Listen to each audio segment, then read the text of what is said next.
우리 에스더서 4장과 요엘서 1장과 2장에 나오는 이 금식 기도에 대해서 하나님께서 요구하신 금식 기도가 요엘서 1장과 2장에 나와 있는 금식 기도입니다. 금식 기도. 이제라도 너희가 금식하고 하나님께서 울며 애통하고 마음을 다하여 내게로 돌아오라. 금식 기도를 정의하면 바로 이렇게 정의할 수 있겠죠. 마음을 다해서 하나님께로 돌아가는 것. 이것이 금식 기도입니다. 옷을 찢지 말고 마음을 찢고 너희 하나님 여호와께로 돌아올지어다. 15절에 보면 2장 15절에 너희는 나팔을 불어 거룩한 금식일을 정하고 성회를 소집하라. 백성들을 모으는데 그 모임을 거룩하게 하고 장로들을 모으고 어린이와 젖 먹는 자를 모으며 신랑을 그 방에서 나오게 하며 신부도 그 방에서 나오게 하고 여호와를 섬기는 제상들은 낭실과 제단 사이에서 울며 이러기를 주 여호와여 주의 백성을 불쌍히 여기소서. 주의 기업을 욕되게 하여 나라들로 그들을 관할하지 못하게 하옵소서. 어찌하여 이방인으로 그들의 하나님이 어디 있느냐 말하게 하겠나이까. 이거 보면 지금 뭐가 예언되었냐면은 예루살렘 멸망, 성전이 파괴되고 그래서 하나님께 제사 드릴 그런 공간이 없어지는 그게 지금 하나님의 심판이 작정되어 있는 때죠. 아직 집행은 안 됐고 그래서 9세기 선지자인 이 요엘 선지서를 통해서 요엘 선지자를 통해서 하나님께서 금식을 요구하셨어요. 금식. 이제라도 금식하고 내게로 돌아오라. 이제 안 돌아오면 결국 예루살렘 멸망하게 된다는 그런 얘기죠. 우리가 에스더서 읽은 이 금식 기도는 예루살렘에서 하는 금식이 아니고 요엘서를 통해서 하나님께서 말씀하신 그 금식 기도가 아무 소용이 없게 되는 거죠. 제대로 하나님께로 돌아가지 않게 되는 그런 종교적인 일이었을 뿐이지 진정으로 하나님께 돌아가지 않게 되고 하나님께 작정하신 심판은 그대로 집행이 돼서 주전 586년에 예루살렘 멸망하고 그러다가 이제 605년부터 포로로 잡혀가서 539년에 메데 바사 제국이 세워지고 그리고 538년에 고레스 왕의 칙령에 의해 가지고 유대인들이 1차 귀환하게 되죠. 그로부터 수십 년이 지난 다음에 에스더서 4장에 이 금식 기도가 유다 민족 전체가 페르시아 땅에서 금식 기도를 하게 되는 그런 상황이 발생합니다. 왜냐하면 1차 바벨론 포로에서 돌아온 사람들이 있고 2차 바벨론 포로에서 돌아오기 전인데 그때 페르시아에 남아있는 사람들을 하만이라는 아말렉의 후손인 하만이 유다인을 다 전멸시키려고 하는 거죠. 그런 상황에서 모르드게와 유다인들이 먼저 울고 왕궁에 있는 결국 자기들이 살아남기 위해서는 페르시아의 아하수에르 왕의 도움을 받아야 되는데 그 왕의 도움을 이끌어낼 수 있는 유일한 사람이 그 왕비된 에스더라고 생각한 것이고 그래서 에스더에게 도움을 요청했는데 에스더는 1차적으로 거절하죠. 왜냐하면 지금 한 달 동안 왕이 자기를 불러주지 않아서 왕 앞에 못 나갔는데 왕의 부름을 받기 전에 내가 나아가면 왕이 금호를 내밀지 않으면 죽음을 당하는 거죠. 목숨 걸고 나아가야 되는데 일이 보통 일이 아니어서 그래서 모르드게와 유다인들에게 금식 기도를 요청하는 거죠. 예, 아무것도 먹지 말고, 그죠? 거기 밤낮 3일을 금식하는데 먹지도 말고 마시지도 말고 에스더를 위해서 금식 기도해 달라고. 에스더도 금식 기도하고 왕 앞에 나아가겠다 이렇게 얘기하는 거죠. 그래서 결과적으로는 그 금식 기도가 하나님께 드려진 하나님 받으시는 금식 기도가 돼서 유다인들이 다시 살아나게 되고 그 이후에 제2차 바벨론 포로에서 귀환이라는 에스라의 바벨론 포로 귀환이 있게 됩니다. 제가 오늘 이 성경이 말하는 이 금식 기도에 대해서 여러분과 함께 좀 나누려고 하는 중요한 이유는 각종 기도회가 있어요. 심심하면 기도회를 소집하는 그런 단체도 있고 저희도 교단적으로 우리 고신교회가 어려울 때 무슨 기도회 뭐 해서 모이기도 하고 또 연중 행사로도 기도회가 모이기도 하고 하는데 느낌 자체는 기도회가 하나님이 원하시는 기도회 같지 않은 그런 느낌을 받는 거죠. 성경에서 기도하는 사람들이 하는 그 기도하고 우리 기도하고 좀 거리감이 있다는 이 생각을 갖게 되는 거예요. 더구나 이 금식 기도를 보면 더 잘 알 수 있어요. 기도가 뭔지 하는 것을 알 수 있는데 성경에는 금식 기도만 하나님께 응답된 건 아니고 수많은 금식 기도가 아닌 일반적인 기도가 응답되어서 하나님께서 하나님의 뜻을 이루어가는 그런 많은 과정들이 있지 않습니까? 그래서 금식 기도가 무슨 만능 열쇠처럼 그렇게 문제가 생기면 금식하면 막 열리고 하는 그런 건 아니라고 하는 것을 여러분이 먼저 알고 있으리라 그렇게 생각됩니다. 그런데도 금식 기도를 하지 않으면 안 될 그런 상황들은 충분히 있을 수 있겠죠. 근데 그 금식 기도가 사람이 많이 모여서 한다고 금식 기도가 하나님께 응답되는 것도 아니고 때로는 사람이 많이 모여서 금식 기도하는 것은 오늘 요에서 1장과 2장처럼 다 불러 모아가지고 젖먹이까지 불러 모아서 금식 기도를 해라. 하나님께서 이렇게 말씀하신 데도 있고 역사적으로는 다 금식 기도했는데 하나님께서 기뻐하는 금식 기도가 아닌 그런 기도도 있고 또 전체가 금식 기도한 것보다 혼자서 금식 기도한 것이 하나님의 뜻을 이루어서 하나님께서 하나님의 나라를 이 땅에서 경영해 가는 그런 하나님의 계획이 그대로 이루어진 그런 역사도 있는 거죠.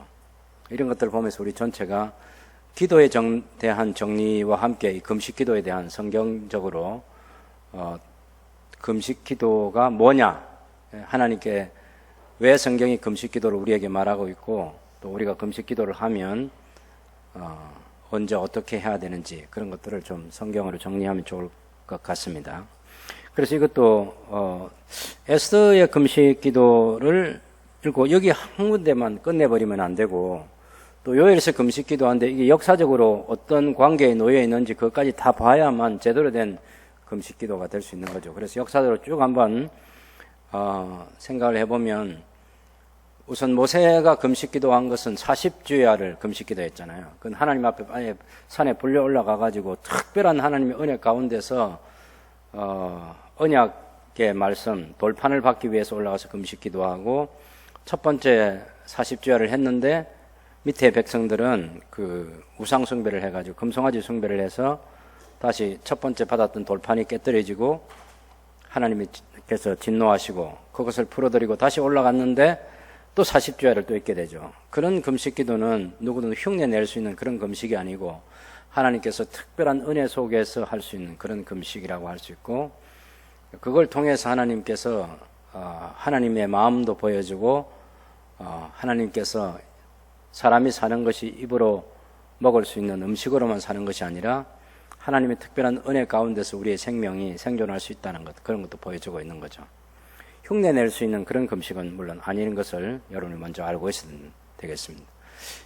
금식에 대한 진정한 그 성경적 그 가르침을 마음에 담지 않기 때문에 사람들이 한때는 이 40일 금식 기도가 굉장히 중요한 스펙이었어요. 스펙이란 말이 좀 머쓱하긴 합니다만 명함에다 그걸 새겨 다녔어요. 명함에다가 40일 금식 기도, 이스라엘 성지 순례 막 이런 거 있잖아요. 그래가지고 자기가 대단한 사람인 것을 다른 사람이 소개할 때 그렇게 하는 거죠. 금식 기도는 그런 게 아니죠. 하나님을 대면하는 거잖아요.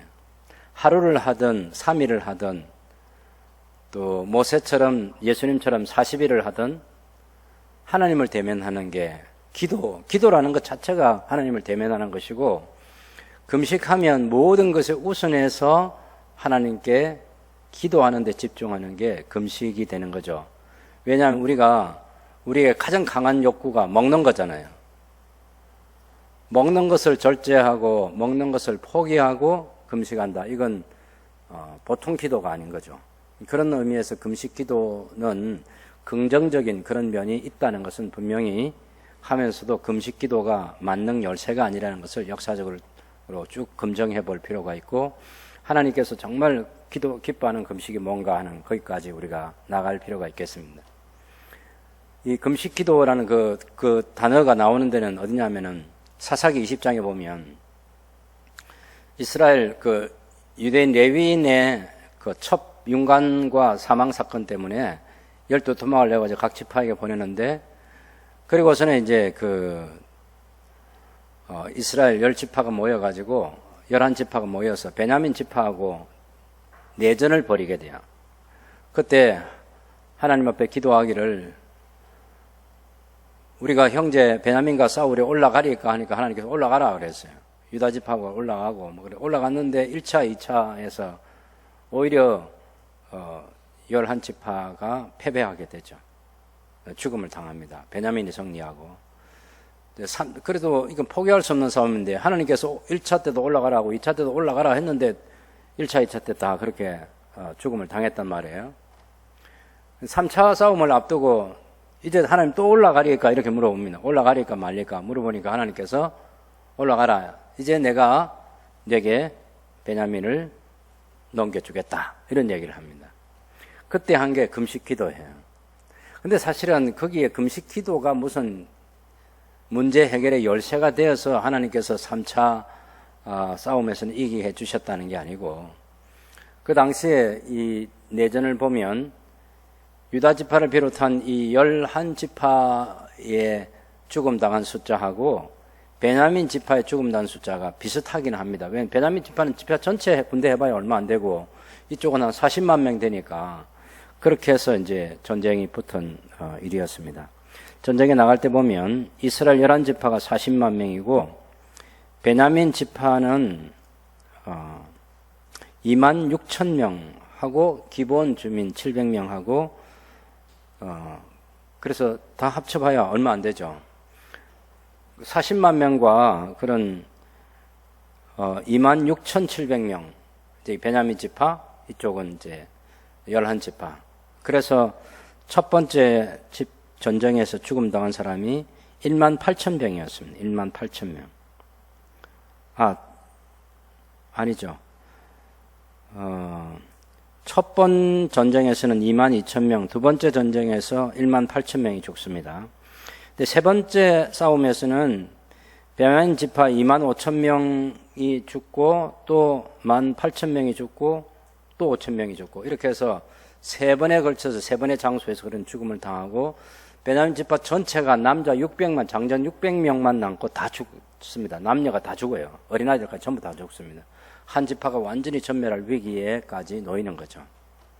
거기는 금식 기도가 무슨 능력이 있거나 금식 기도가 뭐 영향을 나타내나 그런 얘기를 하고 있는 건 아니고, 단지 이스라엘이 11지파가 1차, 2차 전쟁에서 패할 때 금식이라도 하루 해본 정도로 우리에게 이해할 수 있어요. 금식 기도 때문에 뭐 여기서 이겼다 그런 걸 얘기하려는 것은 아니고, 양쪽 다 레위인 첩의 윤관과 사망 사건을 두고 감정적으로 너무 극대화해가지고 하나님께서 이뤄놓으신 지난 아브라함, 이삭, 야곱 이후에 12지파를 만드는데 하나님이 얼마나 공을 들이시고 하나님이 큰 계획을 가지시고 지파 공동체를 만들었는데 한 지파를 마음대로 없애버리겠다는 이스라엘의 여러 한 지파에 대한 이 오만함과 독선과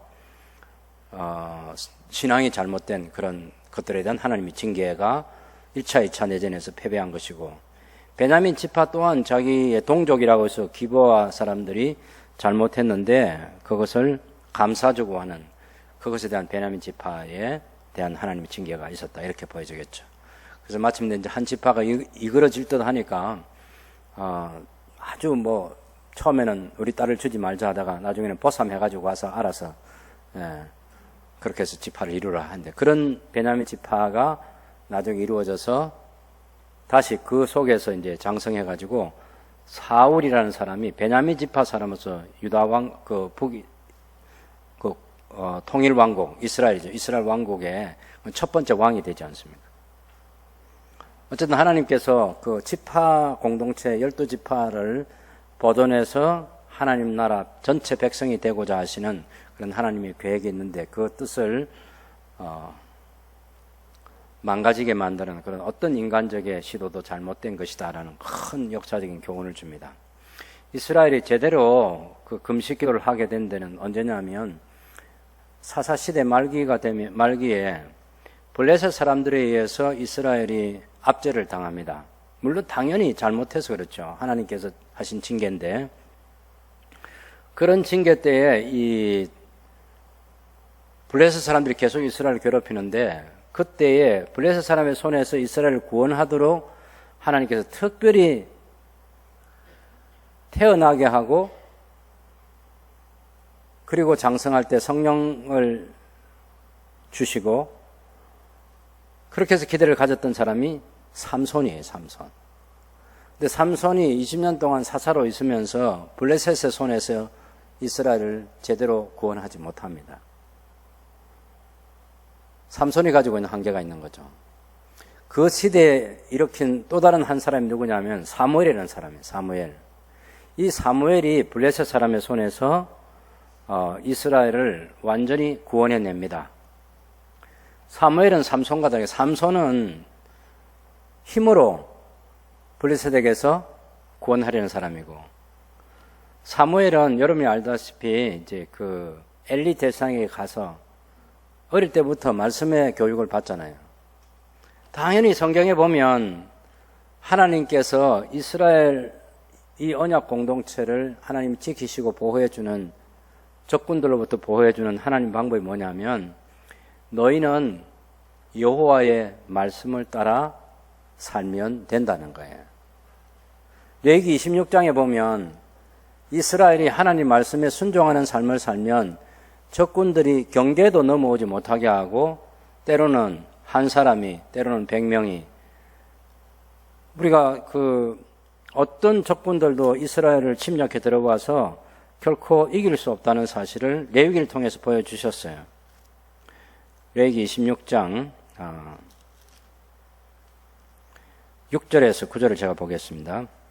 내가 그 땅에 평화를 줄 것인즉 너희가 누울 때에 너희를 두렵게 할 자가 없을 것이며, 내가 사나운 짐승을 그 땅에서 제할 것이요 칼이 너희의 땅에 두루 행하지 아니할 것이며, 너희의 원수들을 쫓으니 그들이 너희 앞에서 칼에 엎드려질 것이라. 또 너희 다섯이 백을 쫓고 너희 백이 만을 쫓으리니 너희 대적들이 너희 앞에서 칼에 엎드려질 것이며, 내가 너희를 돌보아 너희를 번성하게 하고 너희를 창대하게 할 것이며, 내가 너희와 함께 한 내 언약을 이행하리라. 우상 숭배하지 말고 하나님의 규례와 계명을 준행하면 이런 일이 있다고 하나님께서 레위기 26장 1절에서 9절까지 읽어보면 그 내용이 자세하게 나옵니다. 다섯이 백을 쫓고 백이 만을 쫓고 하는, 당연히 이기는 싸움이죠. 그러니 사무엘은 이 레위기의 말씀을 잘 알고 있습니다. 그래서 사무엘이 사사가 되어가지고 한 일이 뭐냐면 다니면서 하나님의 언약의 말씀을 가지고 가르치는 거예요. 그렇게 해서 백성들이 하나님께로 돌아오도록. 그런데 엘리 제상 시대에 여러분이 잘 알고 있는 중요한 큰 사건이 하나 있습니다. 엘리의 두 아들 홈리와 비느하스가 전쟁터에 참여하는 그 전쟁에 언약궤를 가지고 가서 전쟁을 합니다.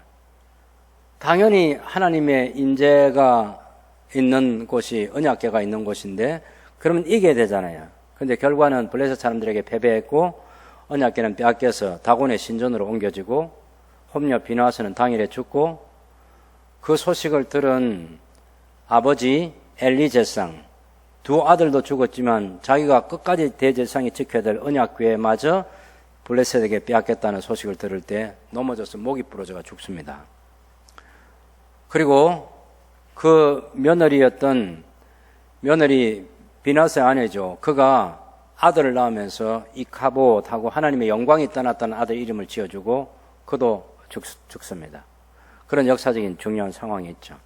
근데 하나님께서는 그 언약궤가 다곤의 신전에 모셔졌지만 다곤 신상 자체를 하나님께서 파괴하고, 그리고 블레셋에 5 도시국가가 있는데 그런 도시국가들마다 옮겨지는 곳에서 하나님께서 재앙을 내려가지고 그 블레셋 사람들이 겁이 나서 금독종 5과 함께 수레에 실어가지고 언약궤를 올려보내고, 언약궤가 베세메스에 도착했을 때 베네스 사람들이 호기심으로 들여다보다가 성경에는 5만 70명이라는데 동네 사람이 실제로 그렇게 크지는 않을 것이랍니다만은 어쨌든 그거는 옮겨서는 과정에 숫자적인 것은 문제가 있다 할지라도 어쨌든 그렇게 죽음 당하는 사건이 생기고, 그래서 베세메스 사람들이 그 언약궤를 모시지 못하고 기럇 여아림의 언약궤를 모셔놓고, 기럇 여아림의 그 동네에 아미나답의 아들이 이제 그 언약궤를 지키고 보호하는 그런 일들을 하게 하죠.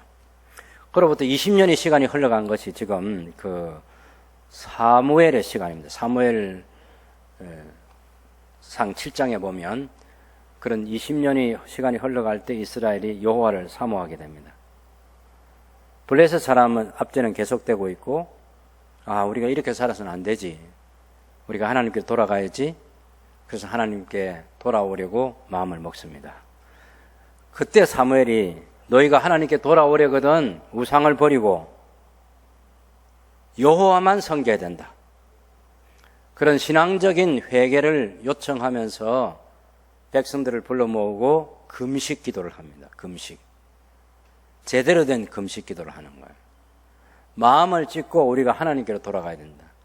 그래서 그 사무엘 때 말씀에 가르침을 받은 사람들이 블레셋에게 사는 길은 하나님께로 돌아가는 길밖에 없구나 하는 것을 깨닫게 되었고, 사무엘 또한 말씀의 가르침의 결과가 잘 나타난 그 상황에서 다들 불러 모아가지고 우상을 버리고 회개하고 금식하면서 하나님께 나아가고, 그럴 때 블레셋이, 이스라엘이 블레셋과 싸우기 위해서 모였다는 소식을 듣고 블레셋 사람들이 전체가 그 군대 큰 전쟁 준비가 돼서 이스라엘과 맞서 싸울 때 하나님께서 그들에게 징계를 내려가지고 재앙을 내려서 블레셋이 패배하게 되고, 에베네셀의 기념비도 세우고, 그리고 다시는 사무엘이 사는 동안 그 블레셋이 국경을 넘어오지 못하게 되는 그런 완전한 구원의 역사가 있었죠. 그때 제대로 된 금식 기도, 하나님께서 원하시는 기도, 마음을 찢고 하나님께 돌아간 그런 이스라엘의 금식 기도가 있었죠. 적어도 금식 기도는 그런 것입니다. 금식 기도하는 그 행위 하나만 가지고 얘기하는 것이 아니라 어마어마한 주변에 엉켜있는 이 전체 역사를 해석하고, 그 역사 해석 속에서 우리를 구원해 주리는 하나님밖에 없다.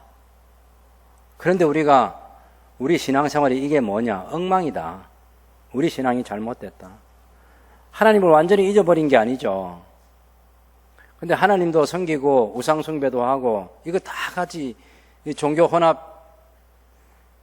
혼합주의라고 할 수 있을 만한 그런 신앙생활을 하고 있었던 거죠.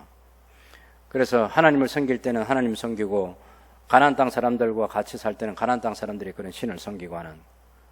근데 사무엘이 말씀을 가르치고 한 번의 설교가 아니라 많은 가르침 가운데 그때 딱 잘라서 우상 숭배를 버리고 돌아오려면 제대로 돌아오라.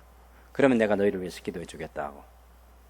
그래서 했던 것이 이제 금식 기도였던 거죠. 그래서 금식은 때로 이렇게 긍정적인 역사를 정말 제대로 된 금식, 그 시대 사람들이 이 거룩하신 하나님 앞에 누가 설 것인가라는 그런 질문을 할 만큼 어려웠던 시간인데, 그래도 하나님께서는 설 수 있다. 하나님 앞에 어떻게 마음을 찢고 회개하고 하나님께 돌아가면 하나님은 우리를 받아주신다는 그런 확신 속에서 기도했습니다. 그래서 사무엘상 7장 6절에 보면 그들이 미스바에 모여 물을 길어 여호와 앞에 붓고 그날 종일 금식하고 거기에 이르되 우리가 여호와께 범죄하였나이다 하니라. 사무엘이 미스바에서 이스라엘을 다스리니라. 그래서 그날 종일 금식하고 부르짖고 기도합니다. 그 뒤에 또 다른 금식이 있는데, 이건 그렇게 크게 중요한 금식은 아니고, 이제 사울 왕이 그 통치하고 하나님을 등지고 다윗까지 죽이려고 하다가 결국 블레셋과의 싸움에서 이 사울이 죽습니다. 사울이 죽고 요나단도 죽고 사울의 아들들이 다 죽죠. 그때 베세메스 사람들이 베산 성벽에 매달려 있는 사울 왕의 시체를 가지고 그걸 수습해 가지고 와서 매장해주고 금식합니다. 왜냐하면 이 베세메스 사람들은 베세메스가 아니라 그 이쪽 동쪽에 있는 야베스 사람, 제가 큰 실수를 했습니다. 야베스 사람들, 길앗 땅에 있는 그 야베스 주민들이 요단강 동편에 있는 사람들이잖아요. 이 사람들이 요단강 서편에 있는 그 사울의 그 시체, 요나단의 시체를 수습해 가지고 와서 이미 다 목이 달아난 그런 시체 아니겠습니까? 이 성벽에 있다는 사실을 알고 밤새 올라와 가지고 그 시신을 수습해 가서 매장하고 금식하는데, 이 야베스 사람들은 어떤 은혜를 사울에게 입었냐 하면 암몬 사람들이 야베스 사람들의 눈을 다 빼버리겠다 그랬어요.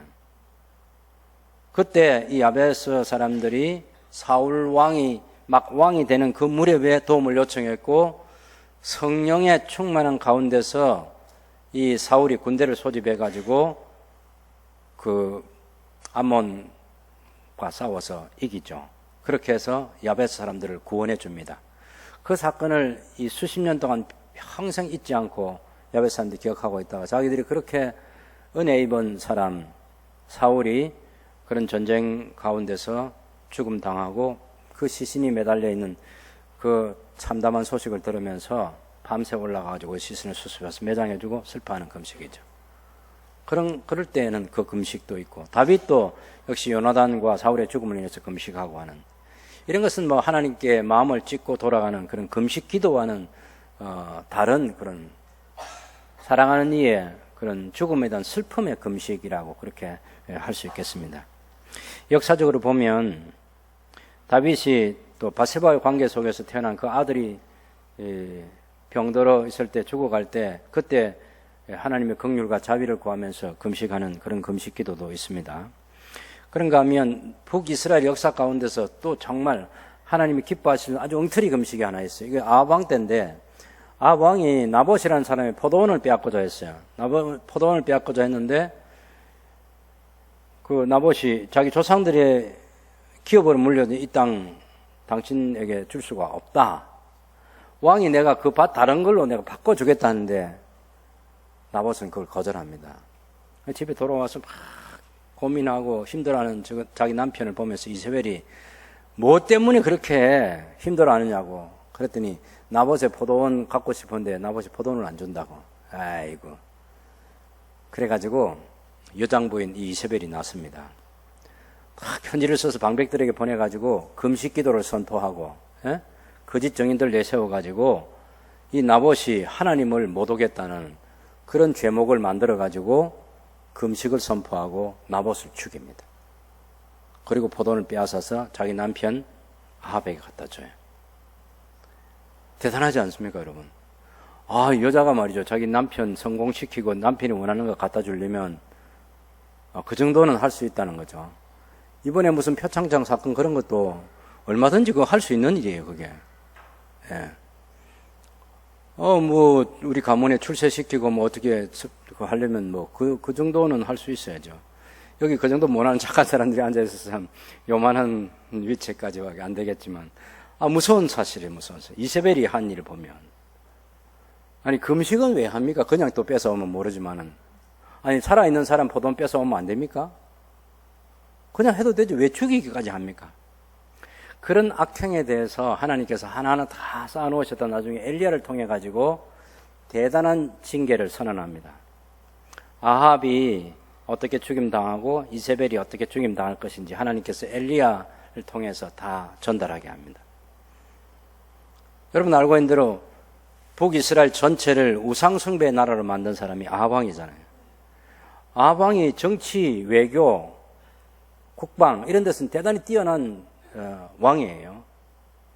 우선 나라가 안정되고 백성들이 부강하게 잘 살기 위해서는 정치적으로, 외교적으로, 군사적으로 이 안정을 꾀하기 위해서 이스라엘 북쪽에 있는 두로와 시돈 지역에 제사장의 딸 이세벨을 왕비로 삼잖아요.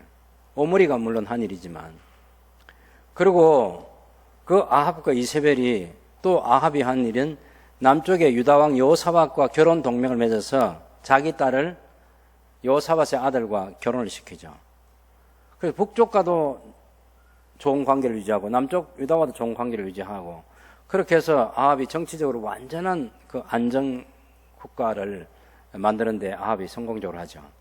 근데 그 속에 하나님께서 보실 때 하나님을 신뢰하는 게 아니고 우상 숭배의 이 무서운 죄를 끌어왔을 뿐 아니라 그때 엘리야가 하나님 앞에 기도하면서 나 혼자만 남았다고 생각할 만큼 모든 의인들을, 선자들을 다 죽이는 그런 시대. 바알의 선지자 400명, 450명, 또 아세라 선지자 400명, 850명을 자기 곁에 두고 그래서 나라를 통치하고 있는 아방이었으니까요. 그러니 하나님 구태여 하나님을 잘 믿을 필요가 없죠. 그때 엘리야 선자가 경고하고 3년 6개월 동안, 그죠? 3년 동안 36개월이죠. 비가 오지 않고 또 기도했더니 비를 내려주시기다는 그건 엘리야의 기도 시간을 여러분이 알고 있는 것이고, 그런 시간에 엘리야를 통해서 하나님께서 아합에게 그런 징계를 내렸을 때 아합이 회개하고 금식기도 합니다. 야, 이게 정말 그런 인간도 회개하고 금식기도 한다니까? 하나님도 깜짝 놀라셨어요. 물론 성경에 깜짝 놀랐다는 말은 없지만 제가 볼 때 충분히 깜짝 놀란 분위기 있는 게 엘리야를 빨리 불렀어요. 엘리야 너 와봐라. 어? 아합이 겸손해져서 아합이 금식을 해. 내가 지금 너한테 얘기했던 거 다 취소다. 아합에게 내리려고 했던 그 재앙 아합에게 안 내린다. 아합이 아니라 그 아들의 때에 가서 내가 내리겠다. 이야, 하나님이요, 그런 인간이 금식할 때 그 기도를 들으신다니까. 아합의 신앙이 완전히 돌아섰고 이제는 하나님만 섬기고 그 이후에 이제 제대로 하나님만 섬기는 그런 일들은 안 했습니다. 그 하나님의 심판을 들을 때 그 순간만이라도 하나님께 회개하고 금식하고 겸비한 태도를 보이고. 우리 하나님께서 이런 이야기를 왜 성경에 기록해 놓은 거죠? 얼마나 하나님께 돌아오기를 기대하시는 하나님의 마음인지, 그런 악한 인간도 금식하면서 기도하고 회개하면 하나님께서 용서해 주고 싶어 하시는지, 하나님께서 작정하신 재앙이라고 하는 건 절대적인 재앙이 아니고 이것은 내릴 수도 있고 안 내릴 수 있는 재앙이잖아요. 돌아오면 하나님 뜻을 바꾸시고 안 내려주실 수 있는 거고, 그렇기 때문에 이런 재앙을 경고해서라도 그 마음이 하나님께로 돌아오기를 기대하시는 그런 하나님의 마음이 있는 거죠. 이것이 아방의 금식 기도를 보면서 우리가 하나님께로 돌아가고 마음 준비를 하고 하나님께 기도하는 것이 얼마나 하나님께서 기대하고 있는 것인가, 그런 여러 주변의 상황들을 통해서 하나님께서 우리를 기다리시는가 하는 것을 알 수 있습니다. 그 아합의 시대와 같은 시대 사람이 여호사밧, 서로 사돈간에 남쪽 유다 왕이니까요. 여호사밧 때는 이 요단강 동편에는 암몬, 모압, 그리고 마온 사람들, 이 사람들을 동맹을 맺게 해가지고 군사 동맹을 맺게 해서 어디까지 데려오냐면은 바로 유다 왕국의 예루살렘에 칠 수 있는 턱 밑 엔게디까지 딱 데리고 옵니다. 엔게디까지 그들이 왔다는 소식을 듣고 이건 그냥 며칠이면 다 유다가 끝나는 그런 시대 아니겠습니까? 그래서 그때 여호사밧이 다 백성들을 불러 모으고 어린아이까지 동원해서 다 하나님 앞에 서서 금식을 선포하고 금식 기도를 합니다. 여호사밧의 금식이에요. 물론 여호사밧은 신앙이 굉장히 좋은 사람이에요.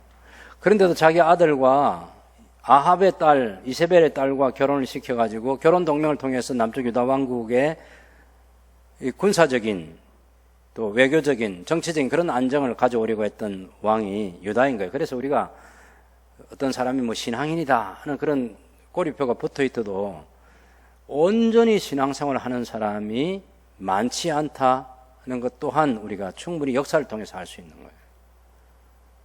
여호사밧이 굉장히 신앙 좋은 왕 가운데 한 사람을 평가되는 사람 아닙니까? 다윗과 함께. 그런데도 그의 면면을 들여다보면 비신앙적인, 불신앙적인, 하나님께 싫어하시는 그런 일들도 많이 했어요. 하나님의 뜻이 뭡니까? 그런 여호사밧이 모든 걸 다 털어내고 하나님께 제대로 돌아오기를 기대하시는 그 하나님 마음 가지고 그런 어려운 상황 하나를 딱 갖다 둔 거죠. 엔게디에 요단강 동쪽에 있는 모압, 암몬, 마온 사람들 직결시켜서 딱 데리고 온 겁니다. 그때 금식 기도하는 거죠. 제대로 돌아가는 거예요. 요사밧이 뭐라고 말하는가 하면 역대하 20장 2절에 보면 어떤 사람이 와서 요사밧에 전하이르되 큰 무리가 바다 저쪽 아람에서 왕을 치러 오는데 이제 하사손다말 곧 엔게디에 있나이다 하니까 요사밧이 두려워 여호와께 낯을 향하여 간구하고 온 유다 백성에게 금식하라 공포하며 유다 사람이 여호와께 도우심을 구하려 하여 유다 모든 성읍에서 모여서 여호와께 간구하더라. 우리 하나님이여 그들을 징벌하지 아니하시나이까 우리를 치려는 이 큰 무리를 우리가 대적할 능력이 없고 어떻게 할 줄도 알지 못하고 오직 주만 바라봅니다. 유다 모든 사람들이 그들의 아내와 자녀와 어린이와 더불어 여호와 앞에 섰더라. 이것이 하나님이 기뻐하는 금식인 거죠. 가족 단위와 민족 단위 전체가 모여서 다 금식하고 전적으로 하나님의 얼굴을 구하는 그런 금식. 여러분, 하나님께서 그 이스라엘에게 승리를 주는데 얼마나 전쟁하는 사람들이 생각해 보면 시시한 싸움인지 아세요? 브라가 골짜기에서 찬양대를 조직해가지고 찬양하게 해서 찬양대가 그 전쟁의 선두 그룹에 서서 싸워서 이깁니다. 하나님의 하나님 되심을 선포하는 거죠. 그것을 통해서 승리를 주시는 거예요. 자, 오늘 여기까지 이제 정리를 하겠는데, 하나님께서는 금식을 요구하십니다. 항상 금식하라고 하지 않고요. 너무나 이 신앙이 흐트러지고 개인적인 신앙이나 가족 단위의 신앙이나 민족적인 그런 그 당시 언약 공동체는 뭐 하나님과의 그런 특별한 나라이니까요. 그런 나라가 제대로 신앙생활이 하나님께로 온전하게 서 있지 않을 때 주변에 어려운 여러 상황들을 하나님께서 동원하셔가지고 하나님의 도우심이 아니면 어찌할 수 없다는 상황을 만들어서까지 당신의 백성들이 돌아오기를 기대하시는 하나님의 마음이에요. 우리가 그런 금식 기도를 하지 않아도 되려면 매일매일 우리의 삶 속에서 하나님과의 신앙적인 아름다운 관계를 가지고 말씀에 순종하면서 아름답게 살아가는 거죠. 지금 우리 한국이 처해 있는 상황은 교회가 굉장히 어려워지겠다. 신앙생활을 계속 지속하기가 어려울 것 같다. 성경에 있는 이 진리를 제대로 설교하지도 못하고 성경을 들고 있는 성도들이 다른 사람들에게 성경대로 말할 수도 없는 그런 시대도 올 것 같다는 예감을 충분히 가지고 있는 거죠. 왜 그런 환경이 우리에게 주어지는 것이죠? 전적으로 하나님만 바라보는 신앙이 되지 못하고 있다. 교회가 세속화되어 있고 전심으로 하나님을 경외하고 찬양하고 경배하고, 하나님은 세상 사람들을 보는 게 아니라 그건 그냥 그렇게 남겨두신 거예요. 가나안 땅에 몇몇 부족들을 남겨두셨던 것처럼 하나님을 알지 못하는 세대를 위해서 하나님을 알도록 경험하도록 하기 위해서 그런 걸 남겨두신 거예요. 그래서 그런 상황 속에서 우리가 해야 될 일은 전심으로 하나님께 돌아가고 우리의 신앙을 하나님께로 돌이켜서 다시 세워서 하나님 기뻐하는 언약 백성들이 돼야 되는데, 교회가 세상과 별로 다를 게 없는 주일날 성경 찬송 들고 교회 가고 예배하고 그거 말고는 뭐 목사나 뭐 세상 사람이나 교회 다니는 뭐 교인이나 세상 사람이나 구분이 안 가는 그런 시대가 돼버린 거죠. 하나님의 사인입니다. 돌아오라는 거죠. 하나님의 백성들은 사무엘 시대처럼 다른 주변 환경 때문에 힘들어하는 게 아니라 그것과 싸우는 게 중요한 게 아니고 그냥 하나님께 돌아가면 된다, 그 얘기예요. 교회가 교회다워지면 된다는 것이고 성도가 성도다워지고 목사가 목사다워지면 된다. 하나님께서 그것을 우리에게 요구하신다는 하나님의 뜻을 받아들이고 하나님 앞에 새롭게 살아가는 저와 여러분들이 될 수 있기를 바랍니다.